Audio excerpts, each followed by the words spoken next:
Welcome to the series of ECO 403 short lectures. ये ECO 403 की short lecture series की video है। Complete series इस चैनल के ऊपर अपलोड की जा रही है और आज की वीडियो के अंदर आपको लेक्चर नंबर 5 करवाया जा रहा है। तो शुरू करते हैं आज के इस ट्यूटोरियल को।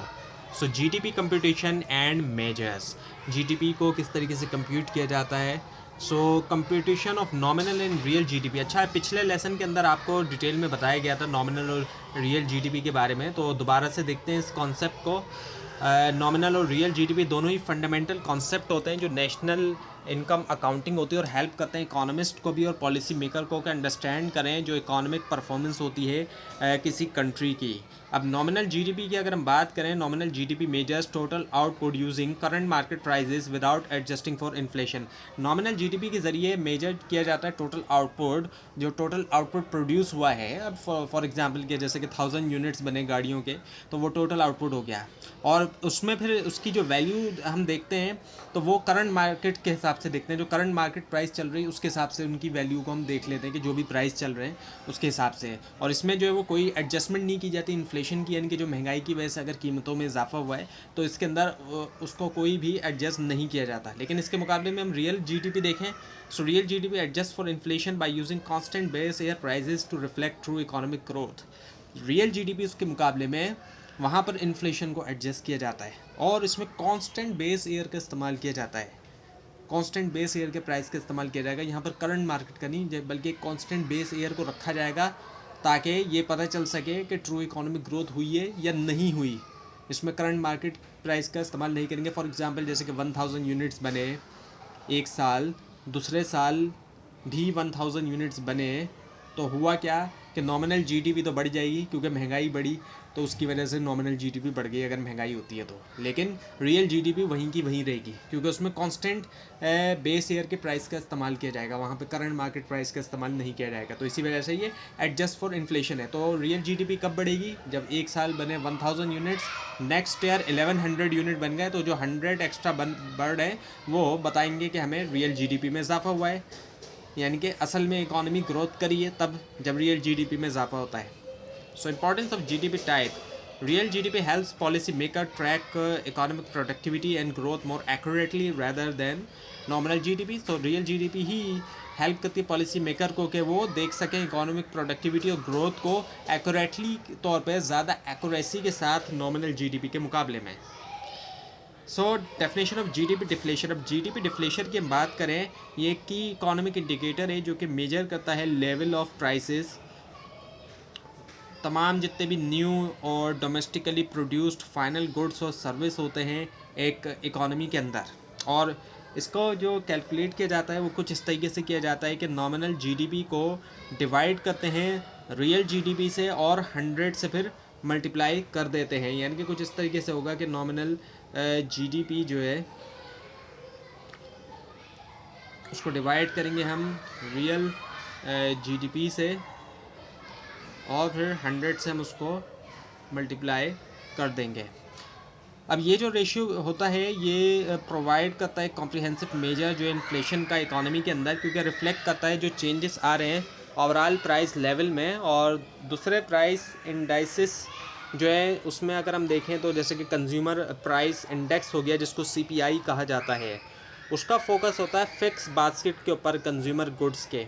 जबकि जीडीपी डिफ्लेटर जो होता है इसके अंदर तमाम गुड्स और सर्विसेज शामिल होते हैं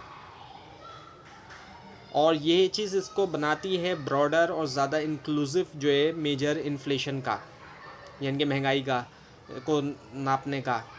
सो जीडीपी डिफ्लेटर पार्टिकुलरली यूज़फुल होता है आइडेंटिफाई करने के लिए जो प्राइस इम्पैक्ट होता है, प्राइस चेंज होता है इकोनॉमी के आउटपुट के ऊपर, और फ़र्क करने के लिए ऐसी ग्रोथ जो कि प्रोडक्शन बढ़ने की वजह से हो रही है या फिर प्राइस बढ़ने की वजह से। नॉमिनल जीडीपी को देखेंगे तो हम प्राइस बढ़ने की वजह से ग्रोथ दिखाई देगी, लेकिन रियल जीडीपी को देखेंगे तो फ़र्क हमें दिखाई देगा प्रोडक्शन बढ़ने की वजह से आउटपुट के अंदर। सो रेट ऑफ चेंज जो होता है जीडीपी डिफ्लेटर के अंदर ओवर टाइम वो यूज़ किया जाता है कैलकुलेट करने के लिए इन्फ्लेशन रेट। और राइजिंग जीडीपी डिफ्लेटर इंडिकेट करता है इंक्रीजिंग प्राइजेस, जो कि सिग्नल देता है इन्फ्लेशनरी प्रेशर जो होता है, महंगाई का जो प्रेशर होता है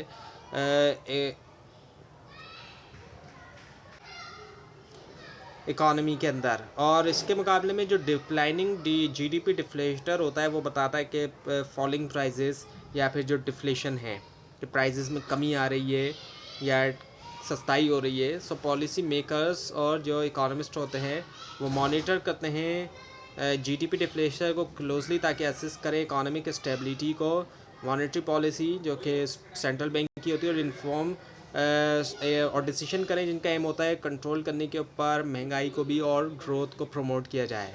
सो chain weighted measures of GDP. तो जो चेन वेटेड मेजर होता है जीडीपी का रिप्रेजेंट करता है एक एडवांस मेथड कैलकुलेट करने के लिए रियल जीडीपी जो कि हल करता है जो लिमिटेशंस होती हैं फिक्स्ड बेस एयर को यूज़ करने की। ट्रेडिशनल जो रियल जीडीपी कैलकुलेशन होती है वो रिलाई करती है प्राइस के ऊपर जिसमें एक सिंगल बेस ईयर होता है जो कि आउटडेटेड भी हो सकता है और इसके अलावा जो है वो फेल हो जाता है रिफ़्लेक्ट करने के लिए जो करंट इकोनॉमिक जो कंडीशन होती है उसको भी, क्योंकि इकोनॉमी जो है वो इवॉल्व होती है। सो जो रिलेवेंस है बेस ईयर की वो कम होती चली जाती है और उसी से फिर डिस्टॉर्ट हो जाती है जो मेजरमेंट होती है इकोनॉमिक ग्रोथ की।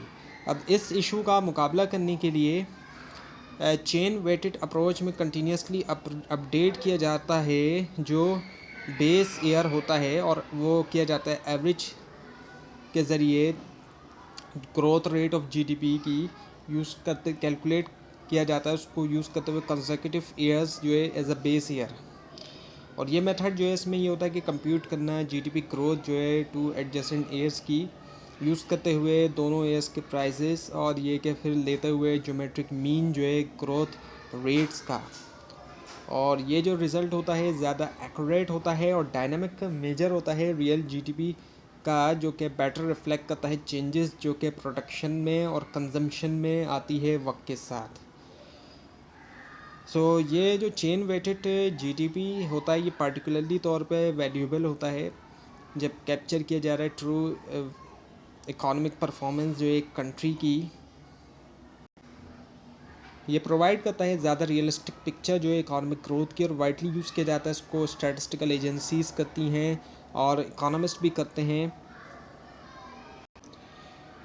तो चेन वेटेड मेथड जो है वो चेन वेटेड मेजर जो इम्प्रूव करता है जीडीपी डेटा रिलायबिलिटी और सपोर्ट करता है जो इन्फॉर्म इकोनॉमिक पॉलिसी डिसीजन होते हैं worldwide. So now the expenditure components of GDP.